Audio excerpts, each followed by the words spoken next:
Stop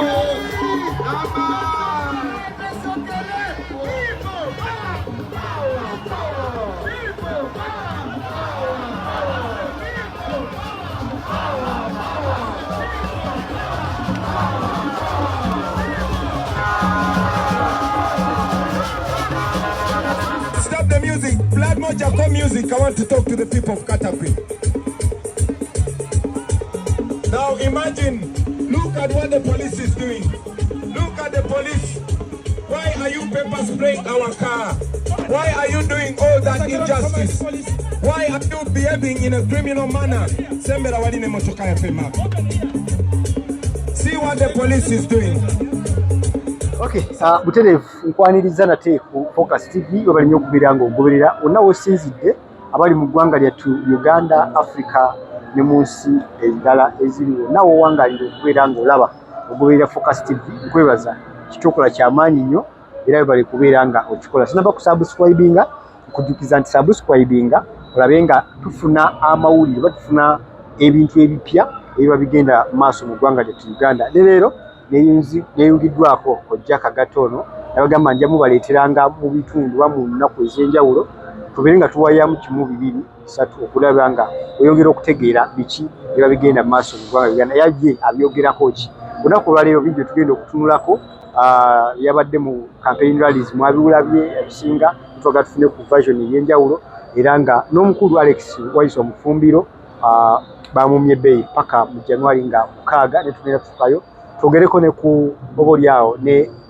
okwasiganya ebigambo okuli wakati wa Gashumba wamu ne munne Sewungu bagamba ba Luganda naye ate byogerwa oba okusikangana n'omugo okuliwo tujja kubanga nayo tufunulayoko ndine Kojja Sebo nkwaniriza ku rooftop ku Kasolya mu kibuga Kampala ngenze nenkulagira n'ongamba kate ndagira nga kizimbe esirika tuddamu kunonooza ebizimbe gwomanyi n'ebyasookawo nga tebinabaggendawo bye tumanyi bino bitulabawo anti gwogenda n'olowooza nti ondagirira kuba omanyiyo nnyo omala obudde ate byolagirira tobitegeera ate nze byessaagala oŋŋamba bugambi nti Wilson Street ndi wano Wilson Street ku kizimbe bwe kiti lwanze buli kizimbe kye bazimba mmanyi ekiba kyavaawo buli luguudo erinnya lye balituumye mmanyi bwe baali baluyita naye Kojja gwomanyi ku life y'ekyalo nga ndaba byonna biyugire waŋŋamba luli wasulanga wano ku Gazaland si Gazaland awali Grand Corner House yes we nasulanga okuva 1972 ng'omusula mu kibuga nga na bazita batya zino bino bye babiyita batya bisula bikalooli abatalina amagezi bwe boogera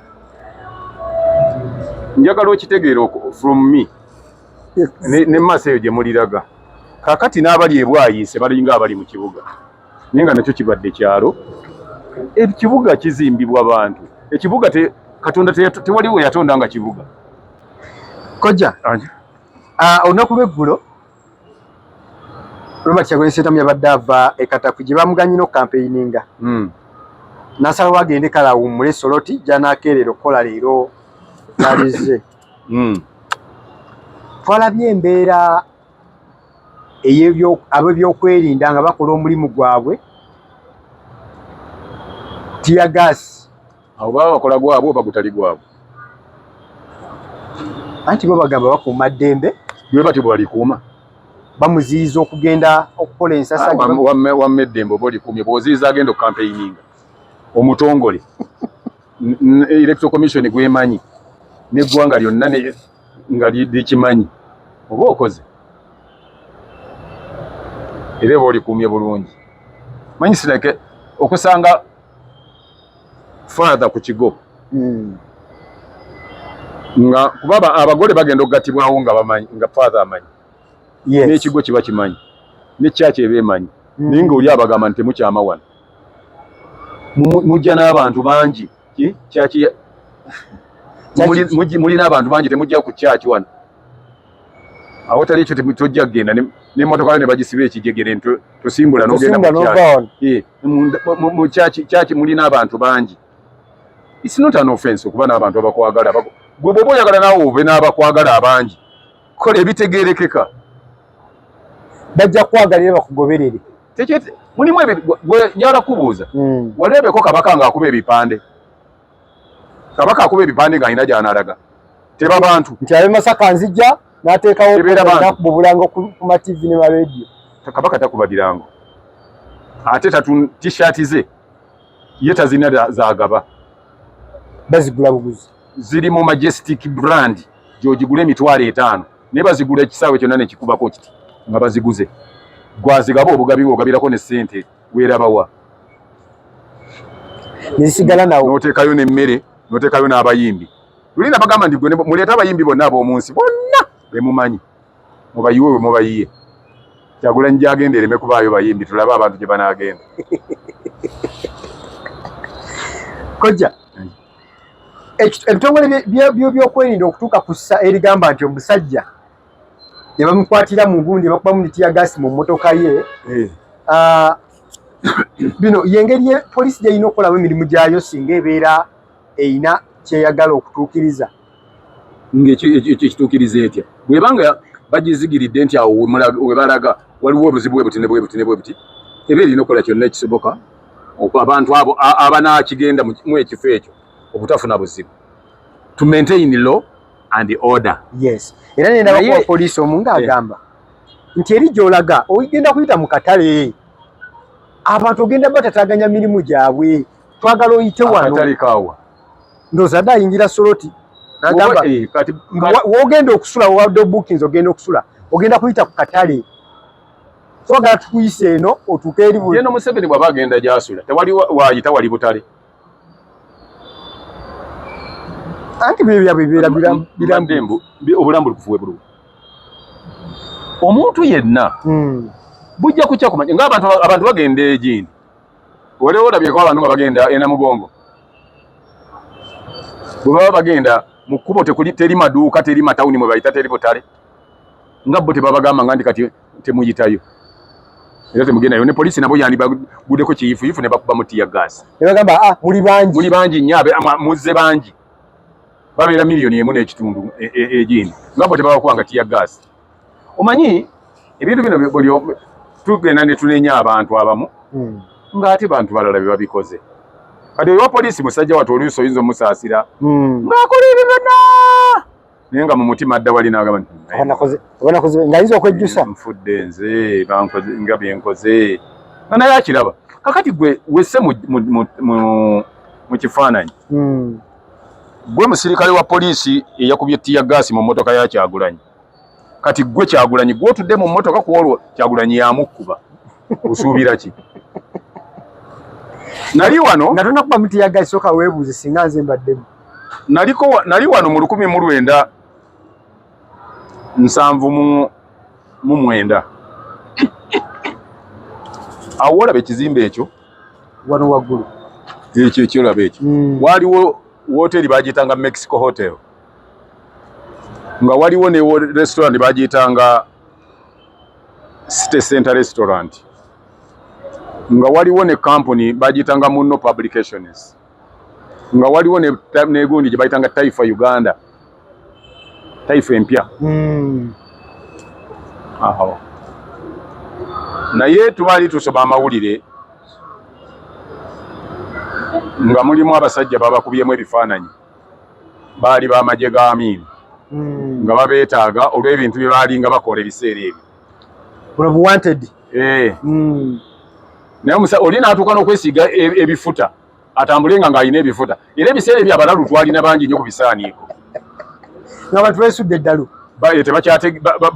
batya naye gwe buli kyokola kyonna walabye nti buli muntu okuba tiya gaasi enkya ne bakulaga famire yo yonna weeyimirire ne babakulaga bonna abafamire yo ne baganda bo ne bannyoko ne baani namba z'amasimu abaana bazififita ne baziraga kakati naye okola ebyo weerabidde busobola okukya ku makya ng'eyakuwa oda tasobola kukulindako nti tugende ffenna nakukozesa ebikyamu n'alinnya wali ku ntebe Amini yali afuutuka wano ennyonyi teyalinda ku basirikale ba state research abaakolanga ebintu abamukoleranga emirimu ginnaggwano ate emirundi egisinga obungi abasirikale bakola ebintu ng'omukulembeze si yabalagidde nga tabimanyi nabimanya kakati gwe olowooza kati Jeno Museveni ayinza okubanga amanye nti bali bagenda kusibira Kyagulanyi awantu abeeraawo aleme kusula mu hoteli ng'oli asasudde hoteli ye. Naye musajja watu apika kaluluke naye ali ku bululubu ali eri mu byala nonya kaluluke obudde tabulina ate abandi mubuulidde nti eri munnaye Kyagulanyi bamuyisa bati gondi akuvuganya bamuyisa bati ate be babikolera ddala kati baba tebayinza bimutwalira naye mu kyo kye ŋŋamba nti we should have a violent free Uganda. Uganda tuvugibeeremu nga teriimu buvuyo bwangeri ngeri ate tuleme kubeera kulaga nti oba kwevuma amasomero gye twasomera omaze okukola ekintu ekikyamu ate n'oyimirira mu lujjudde n'ogamba nti oli gwe nkikoze ye yakikoze. Bw'ogamba nti ono akyankalanya ekibuga nga avudde eno mu mmotoka n'ayitawo n'agenda gwe n'ojja n'ekimotoka nga bwe nalabye ku Kaleerwe Kyagulanyi atambula n'agenda gy'agenda. Yes. Nkirinako obukakafu. Ne video weeziri. Emmotoka ya tiyagasi nejja neekuba abantu ababadde ku luguudo bati abali mu katale awo nawo n'amaduuka gonna byonna ne babikuba ne babifuuyiramu ki muwuliramu umanyize ebintu ebisinga engeri gye njagala ennyo eggwanga lyange Uganda njagala nnyo likulaakulane. Nze nyinza ntya okuba nga tugenda mu biseera nga bino ebyokulonda nengula ebimotoka bya tiyagasi 10 nga nina amalwaliro omutali ddagala nga nina abasomesa abakyaka abo okubongeza ku ssente basomese abaana b'eggwanga. Ebyo tetubyogera kuba nti tulina gwe tuwalana oba gwe twogerera obubi naye byonna tubyogera ssente eziguze ebyuma bya tiyagasi singa obikolamu buli tiyagasi kyayongera ku ggwanga. Nze nange nkubuulire abantu nga balamu kye bongera ku ggwanga. Nange nkubuulire abantu nga basomye kye bongera ku ggwanga. Mu kukuuma eddembe oba mu kutebenkeza eddembe tiyagasi ono ayambako abantu obagugumula obutakola. Olowooza nti bw'oba otebenkeza eddembe manye nja kwewuunya ate naawe obusiru njogerayo gy'oyogera. Bw'oba otebenkeza eddembe ate obakuba mu tiyagasi n'obagugumula olwo oba olitereeza. Era nyo kyatuwadde akalembeekiriza singa n'abasirikale baakubwa dda ndowooza kati lwaki osuubira nti abasirikale bandikubiddwa nga bo balina mundu nga bano bakutte bendera byonna ki ekiruma akutte bendera bw'akuba omuntu alumwa nnyo okusinga oli awe mundu ng'akuba n'emiggo. Kati tugamba ani ategeera nze oba ggwe? Kajja obuuzizza tiyagasi ayamba ku development y'eggwanga. Bw'aba ayamba tutuuzenga parliament mu parliament nga bateeseza eggwanga tubakube tiyagasi eggwanga liyitimuke tuyite cabinet etuule tugikube tiyagasi eggwanga likole ki? Ebyo byonna oba ofiiriza ggwanga era aleeta ekiteeso ndi bagule tiyagasi bamukuba abantu afiiriza ggwanga talina kyaliongerako taliyagaliza. Era bwe linaamala okugira ojja mukuba abantu bamale balwale ab'eggwanga b'oyagala okufuga b'oyagala bakulonde kati ate ogenda otandika okwewola ssente ojjanjaba abantu beweekubira ng'olaba kye tuyita makisuudi tekikola.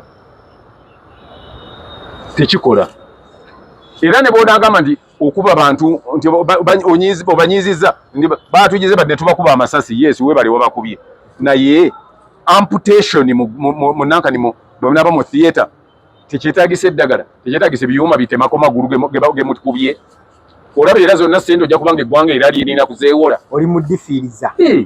So abantu nze siraba ggwanga kyerifiirwa ng'omuntu nga Kyagulanyi atambudde oba omuntu yenna n'atali Kyagulanyi ng'atambudde n'agenda we bamugambye okampeyini kubanga n'abo abasirikale abakuba tiyagasi babeera bamanyi nti oyo ajja kugenda wali bandibadde tebawakanya Kyagulanyi bandiwakanyiza electoral commission yamusingamba nti oliyitira wano gye bandirumbye n'otusindikira omusajja ayite eno ngeri y'amaduuka gaffe batubuulire oba gye bayita amaduuka gaabwe okusinga okutulugunya Kyagulanyi bagende ku isi bagambye bakama lwaki mwakkiriza. Ate n'ekirala si kya buntu era si kya bwenkanya okudda ku bantu bemulangiridde ebbanga nti bannawe okulonda mugende mujjumbire campaigns ne bajja ate ne mubakuba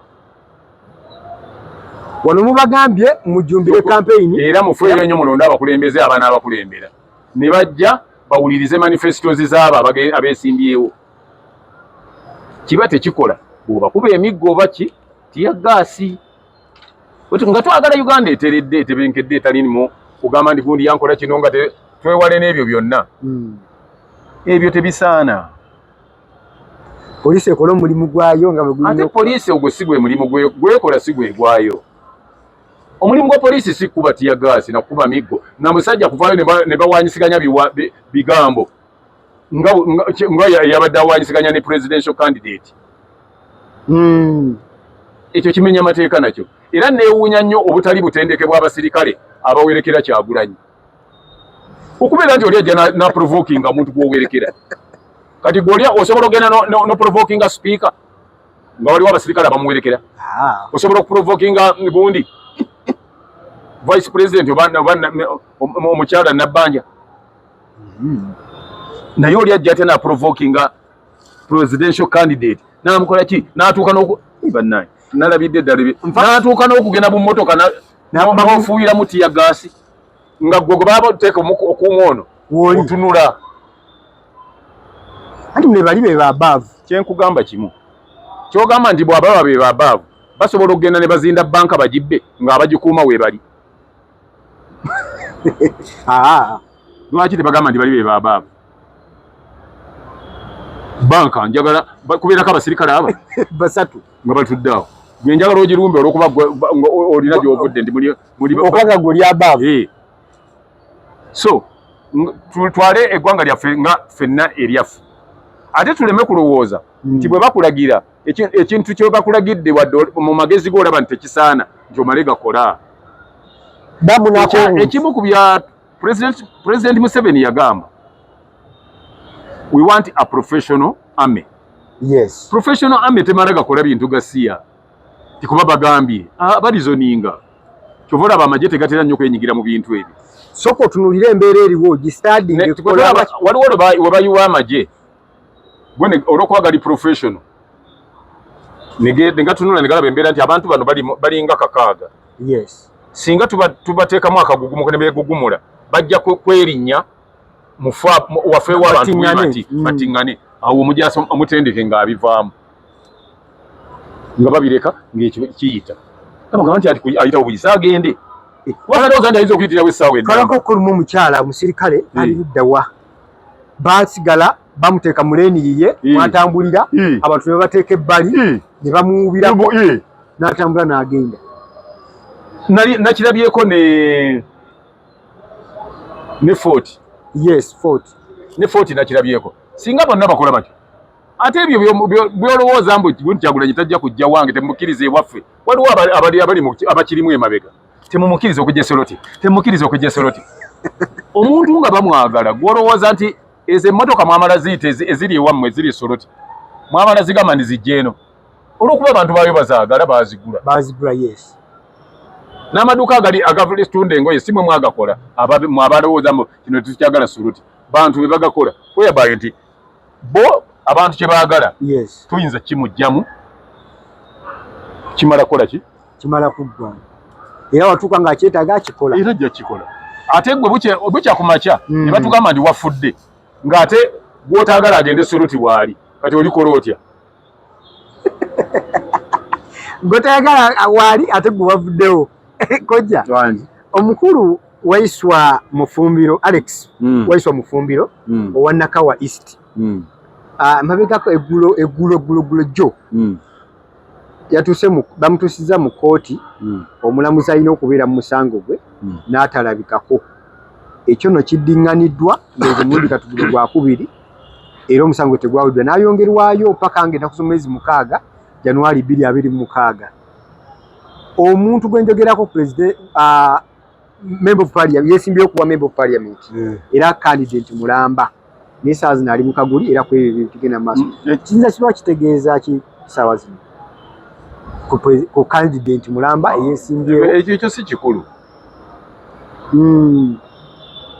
si kikulu kugamba nga mateeka ge gakyamulemesezza go tetulina gwogerako nze mpozi kyenyinza okwogerako ku ekyo kyekyokuba nti basobola okutweka omusibe mukomera emirundi ena ng'omulamuzi gwe bawa omusango taliiwo nga nabo bakiraba ntaliiwo ne bamuweera omusango. Ekyo nakyo era ne bakuwa ennaku z'omwezi. Kye neewuunya. Basobola okutegeka okulonda mirundi ena nga akulira okulonda taliiyo tajja nga taabeewo. Ekiraga incompetence mu bitongole. Kakati oyo ataba ku mulimu gwe aba ali luddawa, kubanga shedu ebeerawo nti gw'olibeera musango guno ng'ennaku z'omwezi bwe ziti mu kifo bwe kiti. Kati ate olaga wano olekawo omulimu gwo nagwe gukusasuza oli omukulembeze era bakwapointinga kukola ekyo. Omukulembeze oli eyaliwo Amini nga wakubuuza gy'obadde. Tewawulidde musango guno wabadde luddawa. Tobeerawo nga omusango guno ng'ate bagukwasa gwe oba oli luddawa. Tuddize ssente za myezi ebiri. Era omulimu gwo guli ki? Kati gw'okola ki? Naye ekyokuba nti candidate tetulina kyakikolera nabo tebalina kyakikolera. Bwe baali bawozesa tebawozesa candidate, bawozesa muki muntu yazza musango. Ate n'ekirala nti ndabyeko bakandidate bangi ababadde mu makomera. Besigye naye bamunominatinga ne biki campaign zibeerawo ng'ali mu kkomera. Omusajja simumanyi linnya, ndowooza ndyerabidde wabawule anti ebintu nina bingi mutwe bingi. Yes, kati bikoonagana. Naye Ruhama ziti Ruhama Kahindo Tafiire gye yeesimba, Jeno Kahindo Tafiire gye yeesimba. Omusajja yamwesimba bwe yali amutaataaganya n'amukwata n'amusiba n'amuggalira n'abeera mu kkomera ne bamunominatinga nga va mu kkomera ne batuuka okulonda ng'ali mu kkomera ne bamulonda ng'ali mu kkomera n'awangula ng'ali mu kkomera. Ne babuuza oli eyamusiba nti kati weerabawa? Omusibe ng'akubye akalulu ono abadde akanoonya obulungi ennyo eyeetaya mu bantu. Wako kugamba nti kyenkana yakubanga campaign ng'alinga ali opposite nga tewali atataaganya. Era toyinza kulaba kubawagira oli. Bajja ne bamuyiira obululu ono n'abuuza nti nze abantu bulijjo bwembeera nabo beetuukirira lwemba n'essente zange.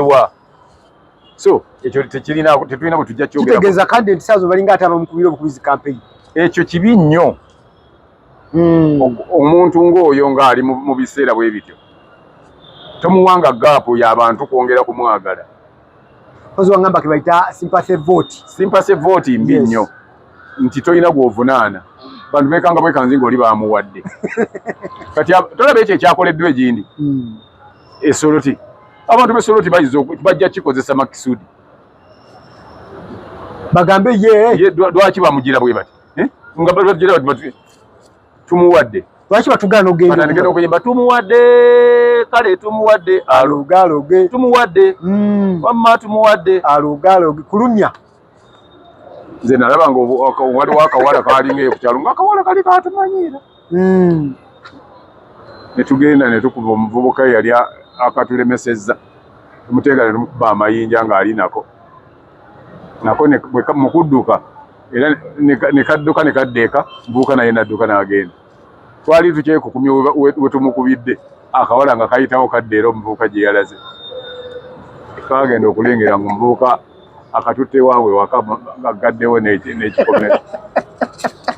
Kaakati kemuva omukubira tumukubira kati ekyo tekikola kyali kibi nnyo era tekisaana kuddamu kubaawe baleme kubikola ebyo. Abantu waliwo njakuwayo ekyokulabirako ekirala mu 1986 waliwo pandagaali, waliwo embiranye nyingi nnyo era netwononekera nga batugamba nyinyi buli kimu buli kubakwata wanajua pale Museveni yiko gwomanyi Museveni yali Museveni aluwa nga buli omu akyabuuza abasirikali nga batusanga ne batamanya ndi baali bawooliki abantu bakumusimpasayizinga era kyagenda okutuuka ng'olwo abuyekera wa Museveni abantu bamutwalira butwalizi mmere bagimutwalira mumaso balaga side nti oli gwe muwala nakati gwe munaka empalana kati fwe gwe twagala era twagenda okukakana mu 1986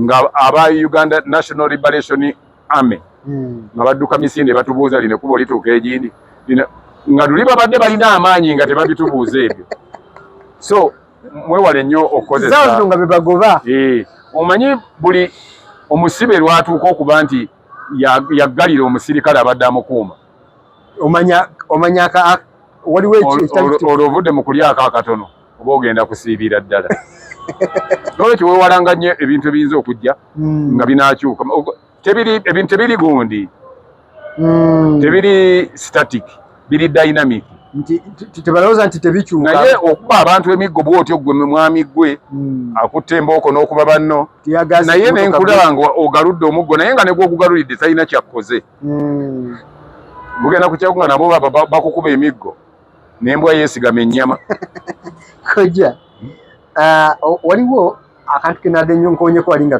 twanjula Frank Gashumba omumanyi nze manyi linnya lye baamuyitanga eddanga muto eya Frank Gashumba tolimanyi era bwe namulaba ndi ate gwe bayita Gashumba nze nali mmanyi lya Ssenyondo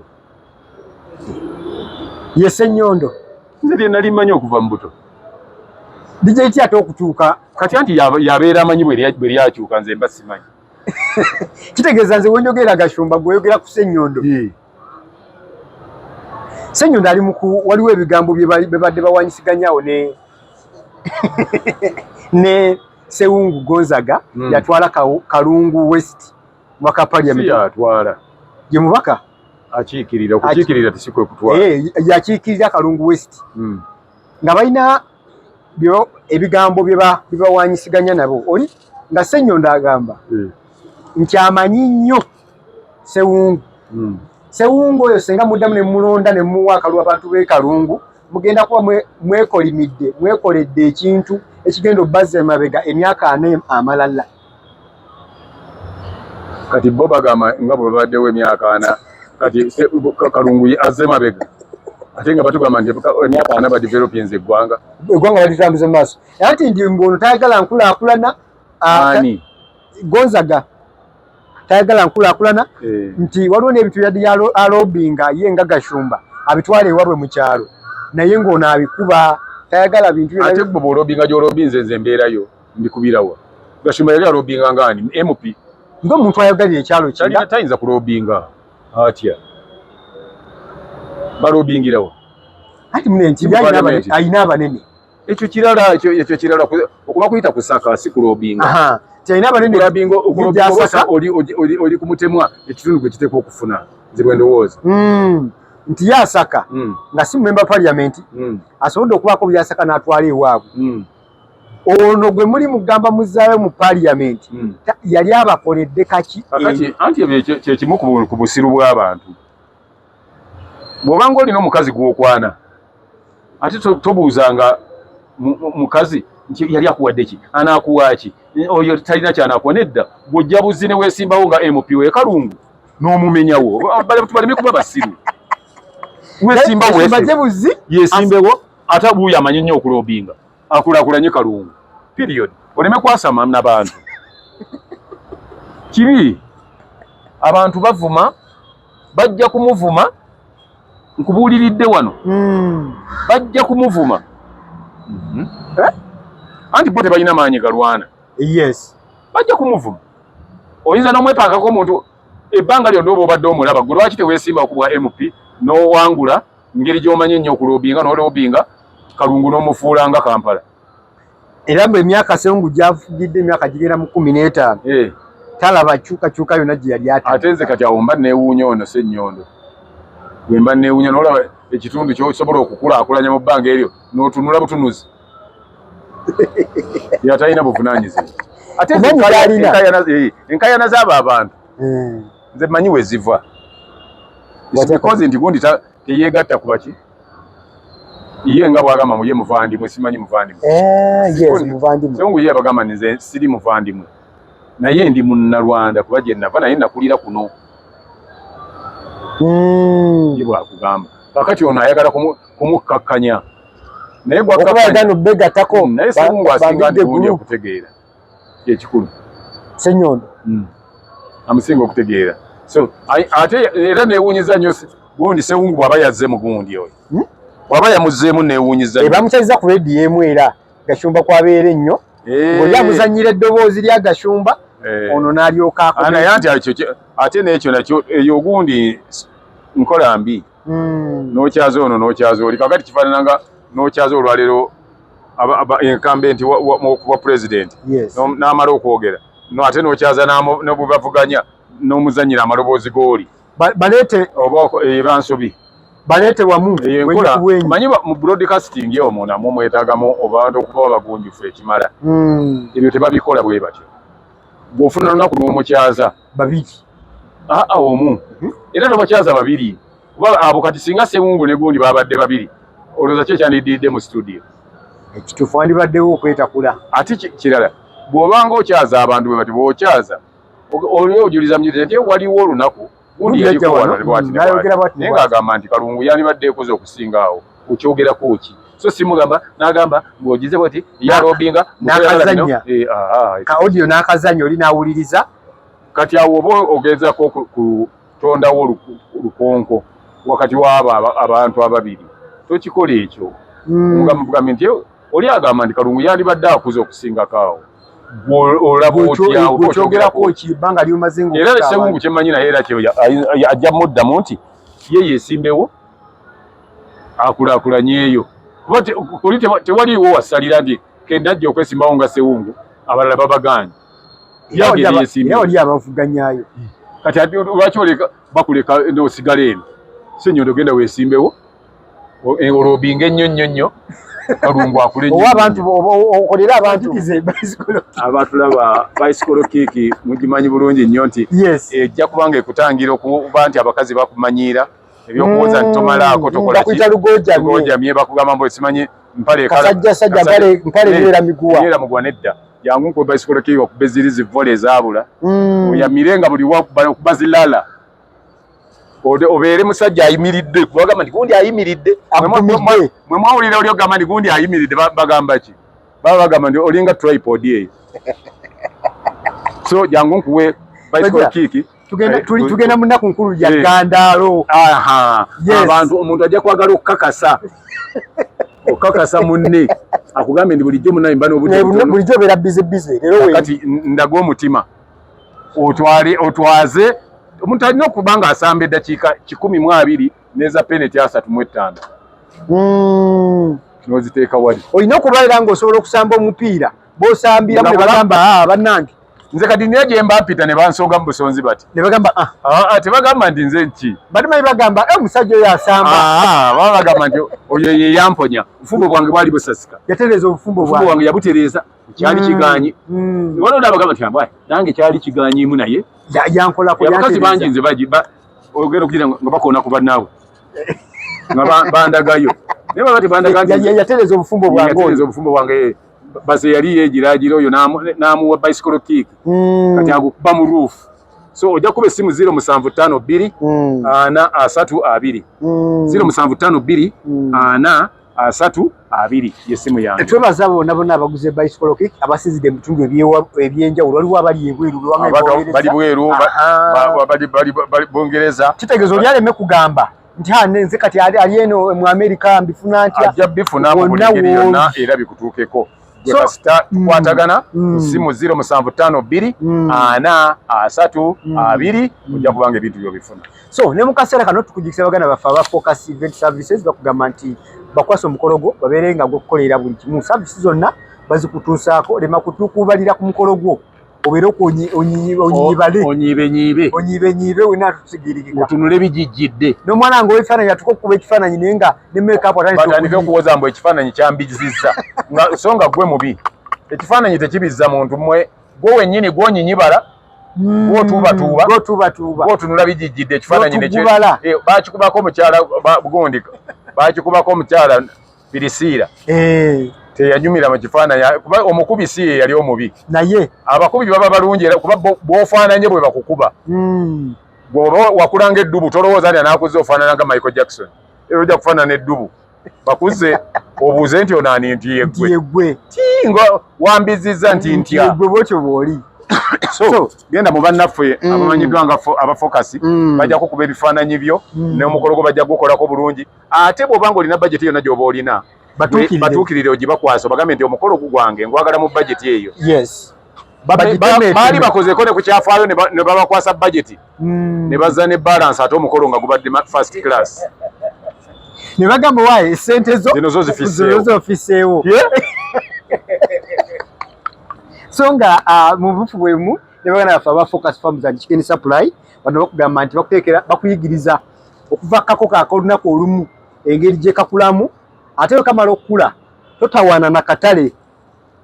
Bino byemudde eno ate kati nazirunda zizo ziri awo zifiirafiiraawo zikuze otuuka mu katale bakubire namba emikolo gye basimba bakola baba bagenda ku mikolo kwanjula bwe bategeka emikolo banona ku nkokozo. Bwe baba bagenze ku mbaga balina okulya ku nkoko ne baana abakose batwala ku mikolo balina nabo okulya enkoko. Ate niweewuunya ekintu kimu engeri gye bategeka emikolo egyo bwe bafumbeera ku mukolo basala ku ezo era basala ku nkoko ezo. Kale olina bbeeyo naweenyi buli kimu kijja kuba nga kikutambulira bulungi. Bagezeeko enamba kwezi ku screen olabe nga naawe ofuna ekyenjawulo oganyirwe mu mulimu ogwo gw'okulunda enkoko ofunye eddala ekituufu ky'olina okuba nga ofuna. Tukomera leero ne Kojja Kagato tujja kuba tuddingana mu show zaffe ezijja mu maaso eyo. For now, bye-bye. Before we head out today, I thought it's important for me to comment on the following.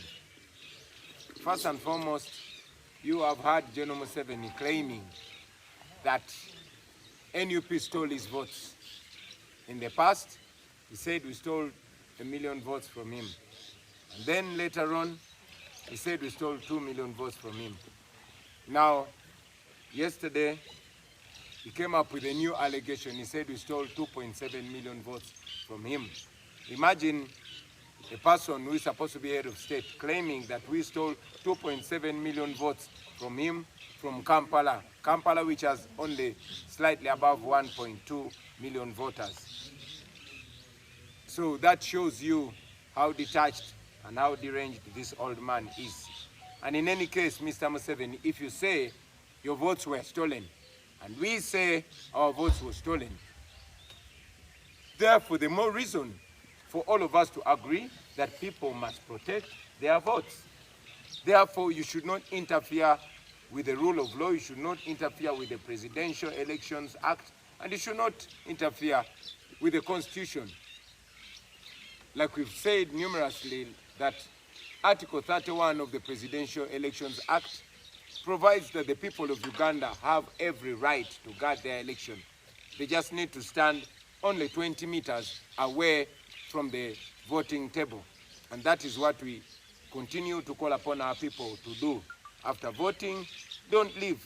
Stay there peacefully, non-violently, and in a very orderly manner, but observe the election. We are calling upon the citizens of Uganda to actively participate in the voting process, in the election process, voting and protection of the vote. There's nothing illegal about that.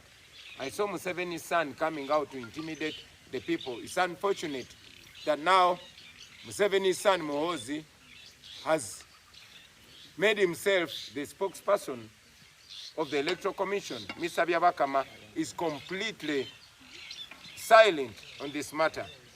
Just like it was in 1980, the military is trying to take over the election process, which the people of Uganda must not accept, because every time the election process is usurped by the military, you have seen the consequences. We call upon Mr. Byabakama. Mr. Byabakama, if you cannot conduct this election in a transparent manner and in a legal manner, the best thing for you to do is to resign.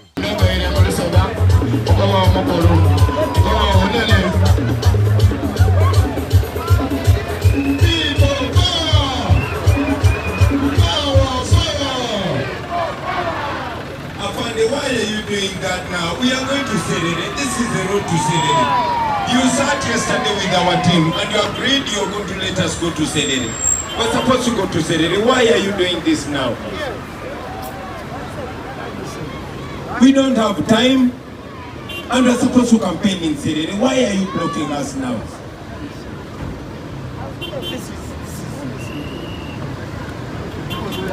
With them, that gentleman was there. DPC Western Division, I was in the meeting when we sat. We agreed that beginning leaving Soroti, we are going through Oderai, Omodoi, and Ochokchan. Then our way coming back, we are coming through Asuret. You have sat in your own meeting and you have altered our route. You are lying and you're not being honest. According to Electoral Commission, we are supposed to campaign in those areas. Why is the police stopping us from campaigning in those areas? We have not done anything wrong. Allow us to go and campaign. Odera is just here. Odera is just here. We go to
kusubscribinga ku Focus TV yange. Bingi